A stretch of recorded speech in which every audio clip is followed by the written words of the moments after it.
오늘 어버이 주일이니까 저는 목회를 하면서 해마다 어버이 주일을 맞이할 때마다 저희 어머니 간증을 저는 꼭 합니다. 저 자신에게도 또 그리운 어머니 생각이 나서 또 간증을 하는데, 우리 장로님들 세 분의 어머니께 드리는 편지도 있지만 또 이 시간에는 저희 어머니께 드리는 편지도 우리 성도들과 함께 나누고 싶어서 오늘 시간을 대신을 하려고 그럽니다. 저에게는 어머니에 대한 기억이 그렇게 많이 있지 않습니다. 왜냐하면 저희 어머님은 제가 초등학교 이제 3학년 때에 경기도 고양시에 초등학교를 다닐 때에 우리의 아이들은 서울에서 교육을 시켜야 되겠다라고 그렇게 말씀을 하셔서 할아버지 할머니만 고향에 남겨두고 저희 5 식구는 서울 마포구에 있는 한서초등학교에 다니게 되었습니다. 저희 어머님이 5 식구를 다 먹여 살리기 위해서 염리동에 있는 쌍용시장에서 옷가게를 시작을 하셨어요. 그래서 대골 같은 시골의 집에는 어머님, 할아버지, 할머님만 모셔두고 저희 5 식구는 서울 단칸방에 5 식구가 함께 생활하면서 그렇게 시작을 했는데, 어머님이 5 식구를 뒷바라지하기 위해서 옷가게를 시작한 지 얼마 되지 않아가지고 당뇨병이 찾아오게 되었습니다. 시작한 옷가게가 그렇게 장사도 잘 되지도 않는데 여러 가지 신경을 많이 쓰다 보니까 당뇨병이 오셔가지고 장사도 제대로 하지도 못하고 또 결국에는 문을 닫고 고생을 하셨습니다. 무려 7년 동안을 당뇨병으로 고생을 하시게 되었습니다. 결국 제가 중학교를 졸업을 앞두고 7년 만에 저희 서울로 올라간 5 식구는 다시 고향으로 되돌아오게 되었습니다. 되돌아올 때 저희 어머님은 당뇨병이 너무나 이제 합병증으로 바뀌어져 가지고 걷지도 못하고 온몸은 통통 부어서 병원에서는 집에 가서 그냥 보내라고 그렇게 판정이 나오게 되었습니다. 어머니가 마지막 병원에 가셨다가 돌아오시는 길에 걷지도 못하시다가 주저앉으시게 되었습니다. 그래서 제가 그 어머니를 등에 업고 어머니를 집까지 등에 업고 오게 되었습니다. 집에 와서 한 날 어머니하고 저하고 단둘이 앉아 있는데 어머니가 이제 말씀도 못 하시게 되었어요. 의식만 남아있고 아무 힘도 없는 그런 가운데 방에 누워 계셨습니다. 그때 저는 하나님께 기도를 했습니다. 하나님, 저희 어머니를 살려주세요. 그런 마음으로 하나님께 하루 종일 찬송을 했어요. 주 안에 있는 나에게 딴 근심이 있으리. 십자가 밑에 나아가 내 짐을 풀었네. 주님을 찬송하면서 할렐루야 할렐루야 내 앞길 멀고 험해도 나 주님만 따라가리. 그 찬송을 하루 종일 얼마나 불렀는지 몰라요. 그런데 저희 어머니가 얼굴을 보니까 아무 힘도 쓰지 못하고 그냥 얼굴에서는 제가 부르는 그 찬송의 두 눈에 두 줄기의 눈물만 흘리시고 있을 뿐이었어요. 며칠이 안 돼서 집안의 어른들이 어머니가 그렇게 아프시다라는 소식을 듣고 오셨습니다. 근데 집안의 어른들이 하시는 말씀이 그렇게 얘기를 하시는 소리를 들었습니다. 오늘 밤을 넘기기가 어렵더라. 그 어른들의 말씀대로 저희 어머니는 그날 밤을 넘기지 못하시고 43살 젊은 나이에 세상을 등지고 천국으로 먼저 가시게 되었습니다.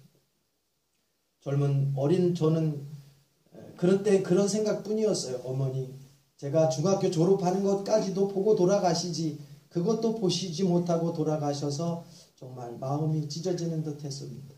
근데 그때도 어머니에 대한 그 그리움과 사랑을 아직 몰랐습니다. 제가 고등학교를 다니게 되었습니다. 제 가장 친한 친구가 이제 자기 집에 가자고 놀러 가자고 얘기를 하더라고요. 그래서 친구와 함께 친구 집을 갔습니다. 그런데 친구가 집에 들어서자마자 자기 어머니를 부릅니다. 엄마, 나 오늘 학교 갔다 왔어요. 그런데 그 친구는 그냥 늘 하는 그러한 이야기였는데 저는 그 말이 제 마음에 아픔으로 슬픔의 어린 말로 들렸습니다. 친구는 불러줄 엄마가 있는데 나는 불러줄 엄마가 없는 거예요. 그 불러줄 엄마가 없는 그 그리움 때문에 제 마음이 아프더라고요. 찢어지는 듯 아프고 슬프더라고요. 그래서 그런 아쉬움을 보내다가 고등학교를 졸업을 할 때였습니다. 졸업을 하고 어느 날 TV 프로그램을 보고 있는데 MC 이상용 사회자가 나와서 국군 위문 공연을 하기 위해서 우정의 무대를 하는 것을 보았습니다. 국군 장병들을 각 부대마다 다니면서 부대 장병들에게 위문을 하는데 그렇게 얘기를 합니다. 이 무대 뒤에 어머니 한 분이 와 계십니다. 이 어머니의 목소리를 듣고 내 어머니라고 여기는 장병들은 앞에 다 나오시기 바랍니다.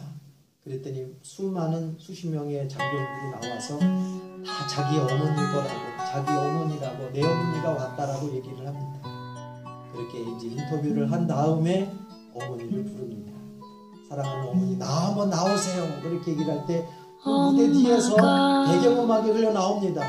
엄마가 보고플 때 엄마 사진 꺼내놓고 엄마 얼굴 보고 나면 눈물이 납니다. 어머니, 내 어머니, 사랑하는 내 어머니, 보고도 싶어요, 울고도 싶어요, 그리운 내 어머니. 내음악이 나오는데 얼마나 보고 싶은지, 얼마나 제 마음이 슬픈지. 전에는 그냥 그립기만 했고 마음이 슬프기만 했는데 그 배경음악을 들으면서 정말 더 보고 싶더라고요. 그냥 그립더라고요. 어릴 적 어머니가 세상을 떠날 때 93살이셨는데 이제 제 나이가 50의 중반을 지나고 보니까 지금이야 생각할 때 어머니가 너무 일찍 세상을 떠나서 하나님 품으로 가셨나 보다, 그런 생각이 듭니다. 지금도 불러보고 싶어도 계시지 않는 어머니 소리만 들어도 내 마음을 찡하게 하는 어머니 그 소리. 오늘 어머니 날에 너무 보고 싶은 그 어머니를 불러보고 싶은 마음에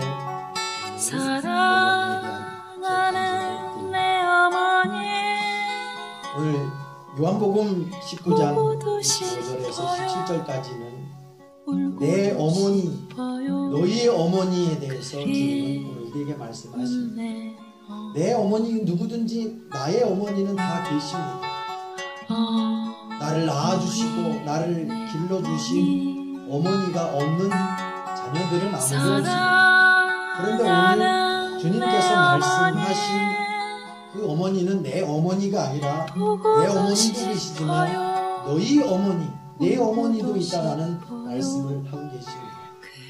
여러분, 나의 어머니는 누구든지 다 있지만 너희 어머니는 오늘 주님 안에서는 우리 사랑하는 모든 성도들이 나를 낳아주지 않고 나를 길러주지 않았지만 내 부모와 같은, 내 어머님과 같은, 내 아버님과 같은 그러한 모든 분들이 오늘 주 안에서는 너희 어머니인 것입니다. 너희 부모님인 것입니다. 너희 아버님인 것입니다. 그것이 오늘 주님께서 오늘 저와 여러분들 가운데 말씀하시는 것입니다. 나를 낳아주신 부모님에게 공경하고 효도를 다하는 것은 사람의 도리요 모든 자녀들의 도리이지만 또 나를 낳아주지 아니할다 할지라도 나를 길러주지 아니할다 할지라도 그리스도 안에서 주님 안에서 나의 부모님과 같고 나의 어머님과 같고 나의 아버님과 같은 분들은 오늘 성도들이 마땅히 공경하고 섬기고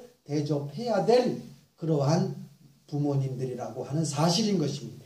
오늘 어버이 주일을 맞이해서 우리 사랑하는 성도들이 나를 낳아주시고 나를 길러주신 어머님과 부모님에 대하여 감사하고 사랑하는 그러한 기회가 되시기를 바랍니다. 또한 아울러 나를 낳아주지 아니했다 할지라도 나를 길러주지 아니했다 할지라도 우리 그리스도 안에서 한몸된 우리 사랑하는 모든 성도들은 우리 주님으로 말미암아 하나님 안에서 한몸 되어졌기 때문에 어머님과 같은 아버님과 같은 그러한 우리 성도님이 우리 집사님이 우리 권사님이 장로님이 바로 나의 아버님입니다. 나의 어머님입니다. 우리의 부모님이라는 사실입니다. 그것이 성도의 마땅히 행하여야 될 도리요 공경해야 될 그러한 효라고 하는 사실입니다. 우리 사랑하는 평원교회 사랑하는 모든 성도들이 나를 낳아준 어머님에게도 공경하고 나를 낳아주지 아니한 그리스도 안에서 한몸된 어머님과 같고 아버님과 같은 그런 우리 모든 성도들 가운데서도 같은 공경을 다 할 수 있는 모든 사랑하는 성도들이 되시기를 주님의 이름으로 축원을 드립니다. 기도하겠습니다.